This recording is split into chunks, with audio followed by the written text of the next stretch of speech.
Captain Yuna stood at the observation window of Lighthouse 7, watching the endless darkness of space. The monitoring station floated far beyond Pluto, at the very edge of the solar system. It was lonely work. Most days, nothing happened. The sensors watched. The computers recorded. And the crew waited. But today was different. Captain, Lieutenant Taiwu called from his station. His voice was shaking. "You need to see this." Yuna walked over to the young officer. Taiwu was only 25 years old, fresh from the academy. He had never seen real trouble in space. His face was pale as he pointed at his screen. "What am I looking at?" Yuna asked. "Energy signatures. Hundreds of them." Taiwu swallowed hard. "They just appeared at the edge of our sensor range. They are coming toward us." Yuna felt her heart go cold. She had served in the Earth Defense Fleet for 20 years. She had seen pirates, asteroids, and solar storms. But she had never seen anything like this. The screen showed 400 points of light, moving in perfect formation. Each point was a warship. And they were big. Bigger than anything humanity had ever built. "Can you identify them?" Yuna asked quietly. "The computer is trying." Taiwu's fingers moved across his controls. "The design matches nothing in our records." "Captain, these are not human ships." Yuna closed her eyes for a moment. Humanity had met aliens only once before. 50 years ago, a dying trader from a species called the Rethani had crashed on Mars. Before he died, he warned humanity about something called the Velthari Dominion, a galaxy-spanning empire that conquered everything it found. "They are Velthari," Yuna said. It was not a question. Before Taiwu could answer, the communication system came alive. A voice spoke in perfect English, but it sounded wrong. Too smooth. Too cold. "Attention, a species of Sol system. This is High Arbiter Thesek of the Velthari Dominion. Your world has been found guilty of unlicensed expansion into Dominion territory. You have 7 standard cycles to surrender your planet, your ships, and your people. If you refuse, you will be destroyed. This is your only warning." The message ended. The bridge was silent. Taiwu looked at his captain with wide eyes. "What do we do?" Yuna turned and walked to the main communication panel. Her hands were steady, even though her mind was racing. "We do our job. We warn Earth." She activated the emergency transmission system. The message would travel at faster than light speed. Earth would receive it in minutes. She spoke clearly and calmly. "Earth Command, this is Captain Yuna at Lighthouse 7.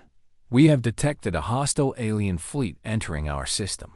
400 warships. They identify themselves as the Velthari Dominion. They have given us 7 days to surrender. This is not a drill. I repeat, this is not a drill." She ended the transmission and looked back at her crew. There were only 12 people on the station. Scientists, technicians, and 1 security officer. None of them were soldiers. "Everyone stay calm," Yuna said. "Our job is to watch and report. Earth will decide what happens next." Far away, on Earth, Admiral Haniel received the message in her office at Defense Command. She was 62 years old, with gray hair and a face marked by years of hard decisions. She had fought in the Mars Uprising 30 years ago. She had built the Earth Defense Fleet from nothing. And now, she faced the greatest threat in human history. She read the message 3 times. Then she called an emergency meeting of the United Earth Council.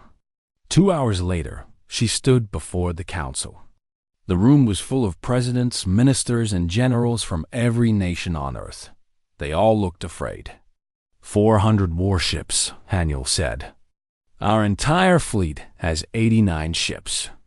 Most of them are patrol vessels. We have 12 battleships. 12 against 400. Councillor Dongwan, an old man who had served on the council for 40 years, raised his hand. "Perhaps we should negotiate. We cannot win this fight." "They do not want to negotiate," Haniel replied. "They want us to surrender. Completely. Our ships, our technology, our freedom, everything. Then, what do you suggest?" Another counselor asked. "We fight and die?" Haniel was quiet for a moment. She remembered the dying Rithani trader. Before he passed, he had told humanity one more thing. A secret. Something the Velthari did not know about Earth. 50 years ago, Haniel began slowly. When the Rithani trader crashed on Mars, he told us about the Dominion. But he also told us something else. He said that Earth was special. He said that something was sleeping here. Something old. The council members looked confused. In 2298, miners on the moon found something in a deep cave. Ruins. Ancient ruins. The structure was millions of years old. Far older than the Velthari Dominion. Haniel paused. "We have been studying it ever since. We call it Project Ember. What did you find?" Counselor Dongwan asked. "We found a device. We do not fully understand it yet. But we know one thing. It was left here on purpose. Left for someone to find." Haniel looked around the room. "I believe it was left for us." The council erupted in questions and arguments. Some demanded to know why this was kept secret. Others wanted to know if the device could help them. Haniel let them talk. She understood their fear and their anger. Finally, she raised her hand for silence. "I know you are scared. I am scared too. But I did not build this fleet to surrender without a fight. The Velthari think we are weak. They think we are primitive. They have conquered thousands of worlds and never lost." She straightened her back. "But they have never faced humanity." She turned to her aide and spoke quietly. "Contact Director Jisoo. Tell her to prepare Project Ember. We may need to wake it up." Her aide nodded and left the room. Haniel looked at the tactical display on the wall. 400 red dots moved slowly toward Earth. 7 days until they arrived. 7 days to find a way to survive. She thought about the ruins on the moon. The ancient builders who left their device behind. What had they known? What had they seen? "They do not know what we buried on the moon," Haniel whispered to herself. And maybe that is exactly what they need to learn. Outside, the stars continued to shine. Somewhere among them, the Velthari fleet moved closer. And on Earth, humanity began to prepare for a fight that would change everything. The countdown had begun. The United Council chambers in New Geneva were built to hold 500 people. Tonight, every seat was full. Leaders from every nation sat together, their faces lit by the glow of holographic displays. The air was thick with fear and tension. Admiral Haniel stood at the center of the room. Behind her, a massive screen showed the Velthari fleet. 400 warships, each one larger than anything humanity had ever built. They moved through the outer solar system like a slow wave of death. 6 days remain, Haniel said. In 6 days, they will reach Earth. We have called this emergency session to decide our response. Counselor Dongwon stood up. He was the eldest member of the council, a man who had lived through wars, plagues, and the great expansion into space. His voice was tired but steady. "Admiral, I have the deepest respect for you. But we must be realistic. 89 ships against 400. We cannot win. Perhaps if we surrender peacefully, they will show mercy." A young counselor from the African Union spoke next. "Mercy? The Rithani trader told us what the Dominion does to conquered worlds. They take everything. Our technology, our resources, our children. They turn entire populations into servants. Is that the mercy you want?" Arguments exploded across the chamber. Some demanded surrender. Others called for resistance.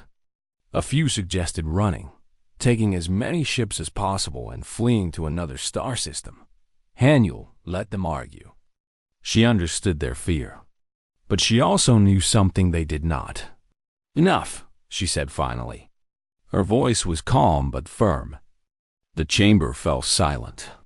"I did not call you here to watch us argue. I called you here to tell you about Project Ember." She pressed a button on her control panel. The display changed. It now showed the moon, with a red marker deep beneath its surface. In 2298, miners working in the Shackleton crater discovered something. A cave system that went deep into the lunar rock. At the bottom, they found ruins. The image changed again. It showed ancient stone walls covered in strange symbols. Metal structures that had not rusted in millions of years. And at the center, a device that glowed with soft blue light. "These ruins are approximately 12 million years old," Haniel continued. "Far older than the Velthari Dominion. We believe they were built by a species we call the Builders." Counselor Dongwan leaned forward. 12 million years? That is impossible. No civilization could survive that long. "They did not survive," Haniel said quietly. "They were destroyed. But before they died, they left something behind." The chamber doors opened. A woman walked in, escorted by 2 security officers. She was small and thin, with gray hair pulled back in a tight bun. Her eyes were sharp and intelligent. "This is Director Jisoo," Haniel said. "She has led Project Ember for the last 15 years. Director, please explain what we found." Jisoo walked to the center of the room. She looked at the council members with a calm expression. "The device in the lunar ruins is unlike anything we have ever seen," she began. "It does not use electricity or nuclear power. It draws energy directly from space-time itself. We do not fully understand how it works, but we know what it does." She paused, choosing her words carefully. "It listens. It watches. It learns." She pointed at the display. "When our miners first touched it, it activated. For 50 years, it has been studying humanity. Our languages, our history, our values, our fears and our hopes. Why?" A counselor asked. "Why would ancient aliens leave a device that studies us?" Jisoo looked at Haniel, who nodded. "Because they wanted to find someone worthy," Jisoo said. "The Builders did not just die. They were murdered, destroyed by the ancestors of the Velthari Dominion. Before the end, the Builders scattered devices like this one across the galaxy. They called them echoes. The chamber was completely silent now. Each echo was programmed to wait, to watch whatever species found it, to judge whether that species deserved to inherit the Builders' knowledge and power." Jisoo's voice grew stronger. "The echo on our moon has been judging humanity for 50 years, and we believe it has made its decision." "What decision?" Counselor Dongwan asked. "We do not know for certain, but the device has changed recently. It has become more active, more responsive. We think it is ready to fully awaken." Far away, at the edge of the solar system, the Velthari flagship, Eternal Mandate, moved at the head of the fleet. High Arbiter Desik stood on the command bridge, watching the stars through a massive window. Desik was old, even by Velthari standards. He had lived for 3,000 years. He had conquered more than 100 worlds. To him, Earth was just another primitive planet, another easy victory. "Sub-Commander Vorath," Desik said without turning around. "Report on the target species." Vorath stepped forward. He was younger than Desik, only 800 years old. His scales were a darker shade of blue, and his eyes showed something that Desik had long forgotten: curiosity. "The humans are a young species, High Arbiter. They've only been in space for 300 years. Their technology is primitive. Their ships are slow. They have no significant weapons." "As expected," Desik said. another weak species that expanded beyond its place. Yes, High Arbiter. However, Voreth hesitated. Desic finally turned to look at him. However, there is an anomaly in their technological development. In the year 2298 by their calendar, there was a sudden jump in several areas.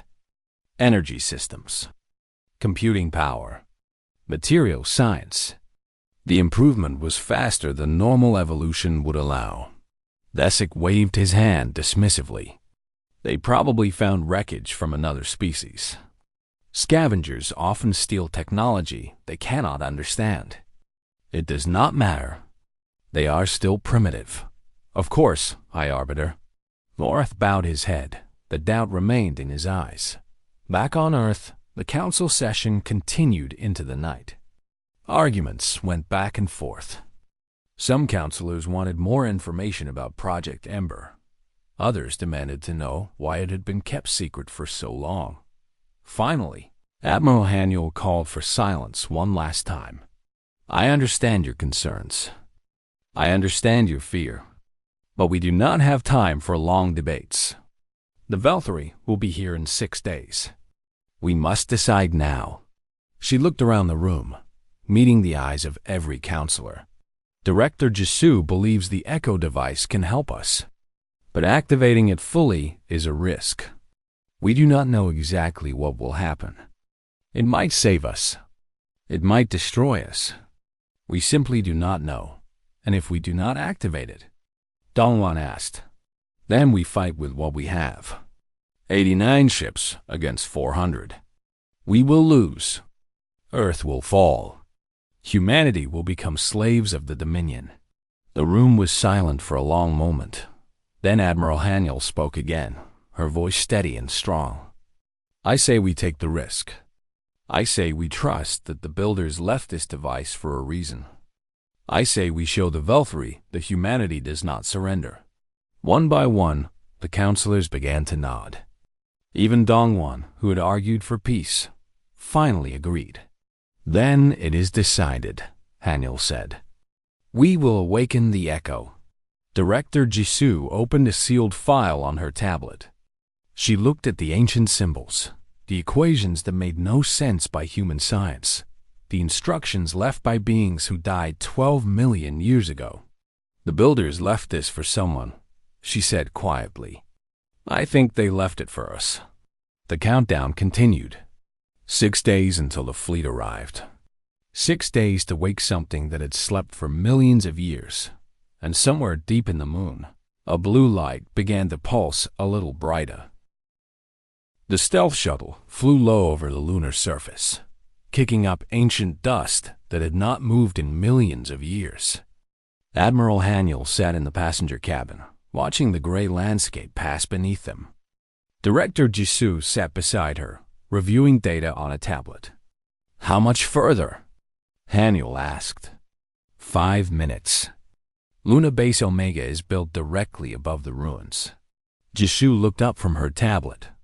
Admiral, I must warn you. What you are about to see, it changes people.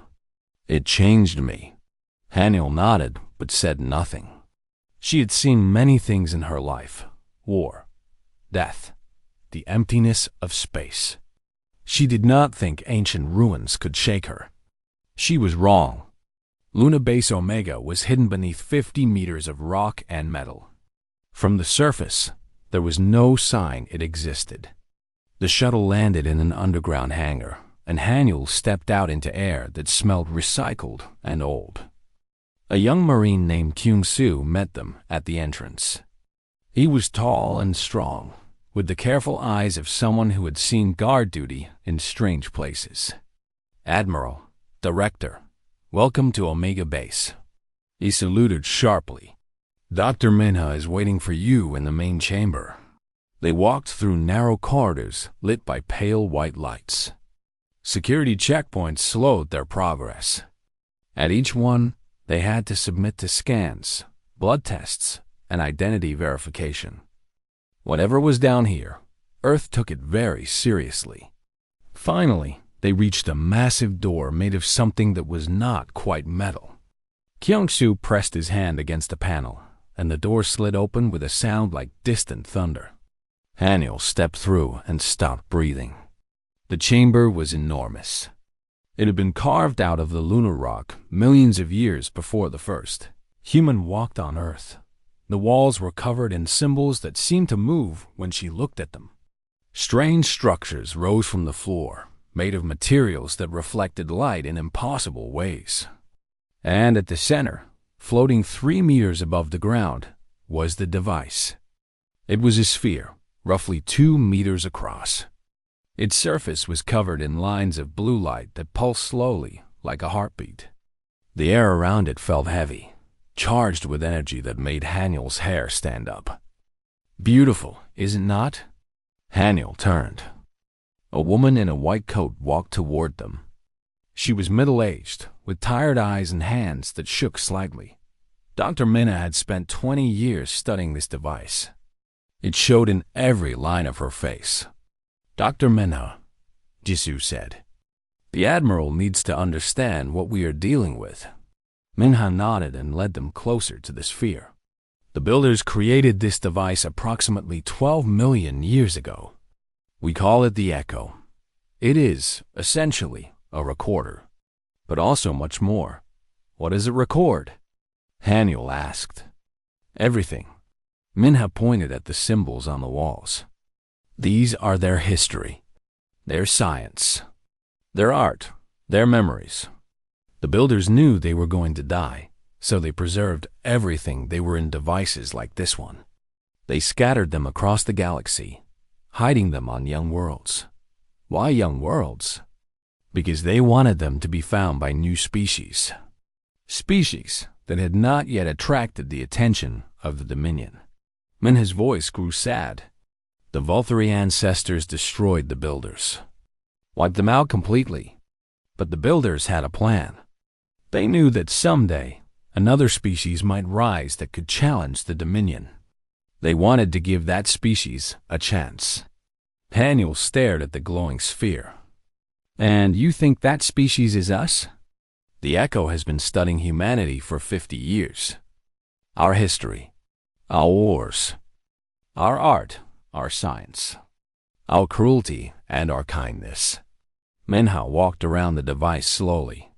Last week, it sent its first message. One word, translated into every human language simultaneously. What word? Worthy. The word hung in the air. Haniel felt something shift inside her. Fear, yes, but also something else. Pride, perhaps. Or hope. What happens if we activate it fully? She asked. Minha hesitated. We do not know exactly. The Echo contains vast amounts of information and energy. The builders left instructions, but they are difficult to understand. We believe the device can broadcast, send a signal across the entire galaxy. What kind of signal? A warning. And perhaps more. Minha touched a panel on the wall. The symbols began to move, forming images. The builders recorded everything the Voltheri ancestors did to them. Every world they destroyed. Every species they murdered. Every crime across 12,000 years of conquest.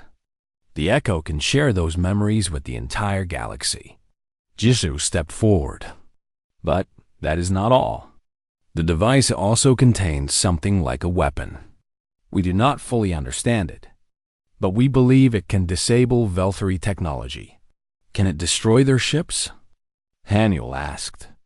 We do not think so, but it might be able to stop them. Minha shook her head. Admiral, I must be honest. Activating the Echo fully is a risk. We do not know what will happen. The device has been sleeping for millions of years. When it wakes up completely, it might help us, or it might destroy us. Before Haniel could respond, an alarm began to sound. Kyung-soo ran to a communication panel. Report, Haniel ordered. Kyung-soo's face went pale. Admiral, the Voltheri fleet has attacked Neptune Station. They destroyed it. 200 people. Haniel closed her eyes. Neptune Station was a research outpost. Scientists and their families. No weapons. No military value. The Valkyrie had destroyed it just to show they could. How long until they reach Earth? She asked quietly. 4 days at current speed. Haniel opened her eyes. She looked at the glowing sphere, at the ancient gift from a dead civilization. Then she made her decision. Dr. Minha, wake it up. Minha nodded slowly. It will take time to prepare the interface. A few hours at least. Do it. Haniel turned to Jisoo. Director, contact Earth Command. Tell them to move the fleet into defensive positions around Earth. We will not surrender. And we will not hide. As they left the chamber, the echo's light grew brighter. The pulse quickened. Deep in the machine, systems that had slept for 12 million years began to stir. On the other side of the solar system, aboard the Eternal Mandate, Sub-Commander Vorath felt a strange sensation. Like something was watching him. He looked at his sensors, but saw nothing unusual. Sub-Commander? High Arbiter Thesik's voice cut through his thoughts. Is there a problem? No, High Arbiter. Everything is normal. But Vorath did not believe his own words. Something had changed. Something in the fabric of space itself felt different. He looked toward Earth, that small blue dot in the distance. What were the humans doing? What had they found? Back on the moon, Dr. Minha began the activation sequence. Her hands moved across ancient controls that responded to her touch like old friends. The builders knew, she whispered to herself. They knew someone would find this. They knew someone would need it. The sphere began to spin slowly. The blue light spread outward, touching the walls, the floor, the ceiling. For a moment, Minha thought she heard voices. Millions of voices, speaking in languages that had not been spoken for 12 million years. We remember, the voices seemed to say. We remember everything. And across the galaxy, in places the Valkyrie had conquered long ago, other echoes began to wake. One by one, like candles lighting in the darkness. Something ancient was opening its eyes. And it remembered. Dr. Minha sat in a chair at the center of the chamber, surrounded by the glow of the echo. Thin wires connected her head to a device that the builders had left behind. A neural bridge, the scientists called it. A way for a human mind to touch something far older and far stranger. Are you ready? Director Jisoo asked. Minha took a deep breath. No, but we do not have time to wait until I am. She closed her eyes. The connection activated. And suddenly, she was somewhere else. She floated in darkness. Stars surrounded her, but they were different. Younger. The galaxy looked unfamiliar. Then she realized she was seeing the universe as it had been 12 million years ago. A voice spoke in her mind. It was not one voice, but many. Millions of voices, speaking together in perfect harmony. Welcome, child of Earth. We have waited a long time for you. Min had tried to speak, but had no mouth here. She thought her words instead. Who are you? We are the builders. Or what remains of us. Our bodies are long gone. Our worlds are dust. But our memories live on in the echoes. Images flooded Minha's mind. She saw great cities floating among the stars. She saw beings of light and crystal, creating wonders that humans could barely imagine. She saw peace and art and science and love. And then she saw the darkness come. The Valkyrie ancestors appeared in the memories. They were different then, younger as a species. But already they were hungry. They wanted power. They wanted control. They wanted everything. We tried to reason with them, the voices said. We offered friendship, trade, knowledge, but they did not want to share the galaxy. They wanted to own it. Minha watched in horror as the builders' worlds burned. She saw ships destroyed, cities shattered, entire species wiped from existence. The Velthari showed no mercy. They killed everyone, even children, even those who surrendered. We knew we could not survive, the voices continued, but we refused to let them erase us completely. So we created the echoes. We scattered our memories across the galaxy. And we waited. Waited for what? Minha thought. For someone worthy. Someone who could carry our legacy. Someone who might succeed where we failed. The visions changed. Minha saw Earth as it was 50 years ago. She saw a Rithani trading ship crash on Mars. She saw humans rush to help, pulling the wounded alien from the wreckage. The trader was dying. Everyone knew it. But instead of asking questions or demanding information, the first human to reach him simply held his hand. A young doctor named Sujin had knelt beside the alien and spoken softly. "You are not alone," Sujin had said. "I am here with you. You do not have to be afraid." The Rithani had died with tears in his eyes. Tears of gratitude. That moment, the voices said. That simple act of compassion. That is why we chose you. Minha felt tears on her own face, though she had no body here. I do not understand. It was just kindness. Kindness is never just anything. The Velthari have conquered thousands of species. Many were stronger than humanity. Many had better technology. But none of them showed compassion to a dying stranger. The voices grew stronger. Humanity has what the builders once had. The capacity for both terrible fury and tremendous love. You fight when you must, but you help when you can. That balance is rare in this galaxy. The vision shifted again. Minha saw the Velthari fleet approaching Earth. 400 ships, armed with weapons that could destroy planets. "We cannot fight your battle for you," the voices said. "But we can give you the truth. The truth is our greatest weapon." What truth? The truth of what the Velthari have done. Every crime. Every murder. Every world they destroyed. We recorded everything. And now, we will share it with the galaxy. Far away, in normal space, something incredible was happening. Aboard the Eternal Mandate, Sub-Commander Vorath stared at his sensor display in disbelief. Every system on the ship was experiencing strange readings. Power fluctuations, communication errors, navigation problems. "Hi, Arbiter," he called out. "Something is scanning us." Thesic turned from his window. "That is impossible. No species in this region has technology that can scan a Velthari warship." "I know, High Arbiter, but the readings are clear.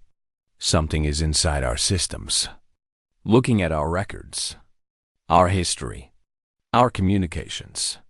Vorath's voice shook. "It is looking at everything."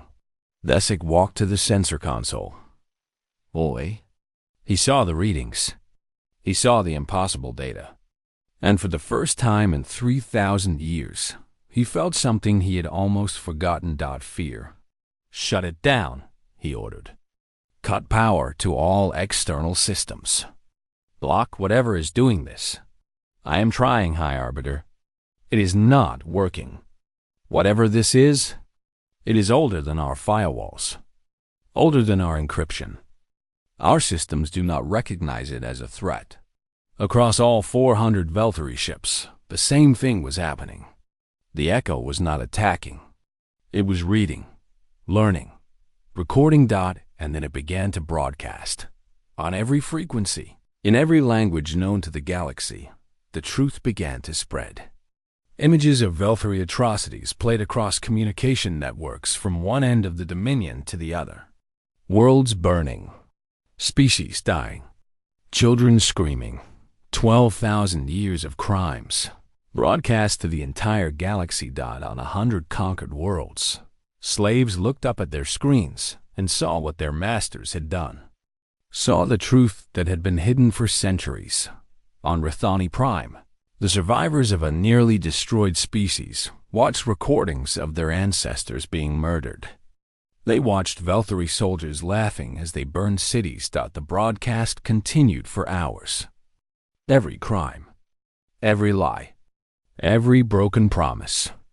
The galaxy learned a truth about the dominion that ruled them. Back in the echo chamber, Dr. Minha opened her eyes. She was crying freely now. The connection had ended, but the memories remained. Dr. Minha? Jisoo rushed to her side. Are you all right? I saw everything, Minha whispered. Everything they did. Everything they were. The builders, they were beautiful, and the Velthari destroyed them for nothing more than greed. Admiral Haniel stepped forward. What is happening now? Our sensors are showing massive energy readings across the system. The echo is broadcasting, Minha said, sending the truth to everyone. Every world under Velthari control. Every species they conquered. Everyone will know. A communication signal came through.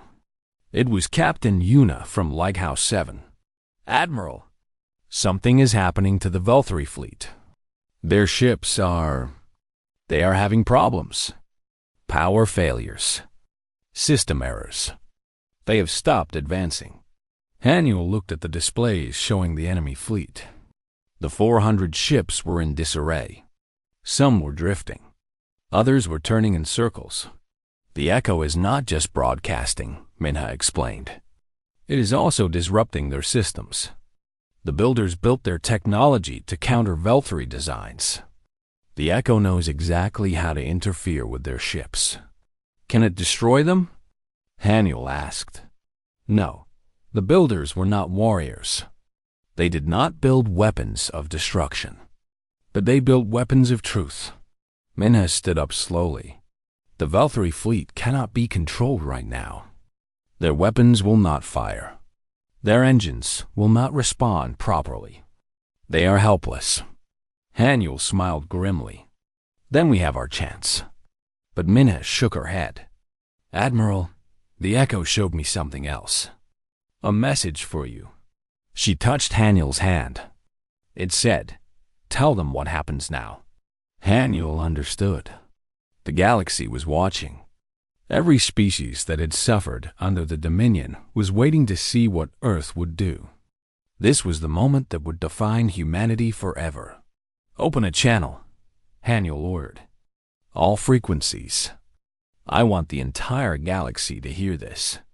As her communication officers worked, Haniel thought about the dying Rithani trader, about the simple act of kindness that had earned humanity the trust of beings who had been dead for 12 million years. The builders had given humanity a chance. Now it was time to prove they deserved it. The stars were watching, and the stars remembered. Admiral Haniel stood at the center of Earth's command station, surrounded by screens showing the chaos in the Velthari fleet.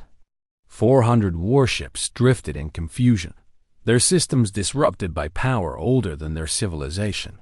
The channel is open, Admiral, her communications officer reported. All frequencies. The entire galaxy can hear you. Haniel straightened her uniform. She thought about the builders, about their sacrifice, about the gift they had given humanity. Then she began to speak. To all who hear this message, I am Admiral Haniel of the United Earth Defense Fleet. I speak not only to the Velthari Dominion, but to every species in this galaxy. She paused, letting her words travel across the stars. 7 days ago, the Velthari Dominion came to our solar system with 400 warships. They told us to surrender or die. They called us primitive. They thought we would be easy to conquer. They were wrong. Aboard the Eternal Mandate, High Arbiter Thesic listened to the human's voice with growing rage. His ship systems were finally stabilizing, but the damage was done. His crews were shaken. His officers were questioning everything. We have awakened something ancient, Haniel continued. Something the Velthari thought they had destroyed 12 million years ago. The builders are gone, but their memory lives on. And now, that memory belongs to humanity. Across the galaxy, trillions of beings listened. On SciFiPrime, survivors gathered in public squares, watching the broadcast on massive screens. On conquered worlds throughout the Dominion, slaves stopped their work and listened to the strange human voice. The Echo has shown you the truth about the Velthari Dominion. 12,000 years of lies. 12,000 years of murder. You have seen what they did to the builders. You have seen what they did to your ancestors. The truth can no longer be hidden. Desik slammed his fist against the console. Cut the transmission. Block her signal. We cannot, High Arbiter, Varth replied quietly. The signal is not coming from Earth alone. It is coming from everywhere. Every echo device in the galaxy is amplifying her words. Haniel's voice continued steady and strong. Earth now claims guardianship of the Echo Network. This was the Builders' wish. They searched for millions of years to find a species worthy of carrying their legacy. They chose us. Not because we are the strongest. Not because we have the best technology. They chose us because of one simple act of kindness. A human who held the hand of a dying stranger and told him he was not alone. Dr. Minha watched the broadcast from Luna Base Omega. Tears streamed down her face. The Builders had wanted someone to tell their story. After 12 million years, someone finally was. I deliver this warning to the Velthari Dominion, Haniel said. Earth is under our protection. Any attack on our world will be considered an attack on the memory of the Builders. And the Echo will respond. As if to prove her point, the Velthari fleet's weapon systems went completely offline. Every ship in the Armada was now defenseless. The Echo had demonstrated its power. We are not here to destroy you, Haniel continued. The Builders were not warriors, and neither are we. We do not want war. We do not want revenge. We want something much simpler. We want you to remember. Desik felt his world crumbling. For 3,000 years, he had believed in the Dominion's strength. He had believed they were bringing order to the galaxy. Now he saw the truth. They were just bullies with big weapons. Remember what happens when you threaten someone's home, Haniel said. Remember what happens when you underestimate the small and the young. Remember that the universe is vast, and you do not control all of it. She looked at the tactical display. The Velthari fleet was in complete disarray. Some ships were trying to retreat. Others seemed to be arguing with each other, their crews divided. This is humanity's final warning. Leave our system. Go back to your dominion. Tell your rulers what you saw here today. Tell them that Earth is not alone. Tell them that the stars remember. She paused one last time. And tell them that if they ever come back, we will be ready. The transmission ended. Silence fell across the galaxy. Then, slowly, the Velthari fleet began to move. Not toward Earth, away from it. One by one, the warships turned and headed back the way they had come. Aboard the Eternal Mandate, Sub-Commander Vorath watched the retreat with mixed feelings. Part of him felt shame. Part of him felt something else. Relief, perhaps. Or even hope. High Arbiter, he said carefully. What are your orders? Desik did not answer for a long moment. When he finally spoke, his voice was tired, defeated. We return to the Dominion. I will report to the Council. He paused. I will tell them what we found here. And what did we find, High Arbiter? Desik looked down at the stars. At Earth, that small blue dot that had humiliated the greatest fleet in the galaxy.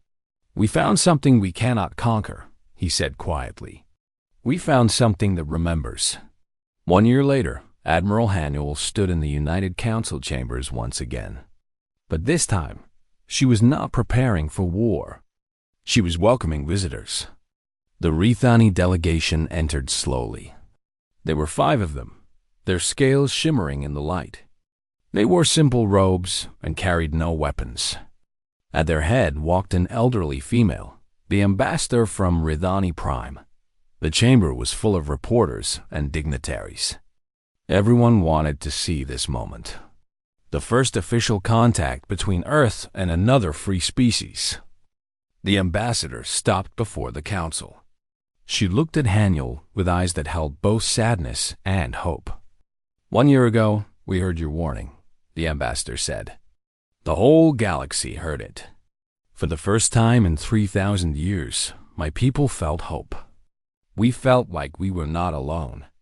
Haniel nodded respectfully. You were never alone. You were just waiting for someone to remind you. The ambassador smiled. The builders chose well when they chose humanity. You did not use their gift to destroy your enemies. You used it to speak the truth. That takes more courage than any weapon. The builders taught us that truth is the greatest weapon of all, Haniel replied. We hope to honor their memory. The ambassador bowed. You already have. Later that evening, Haniel stood on a balcony overlooking the city. Earth's light spread out below her like a sea of stars.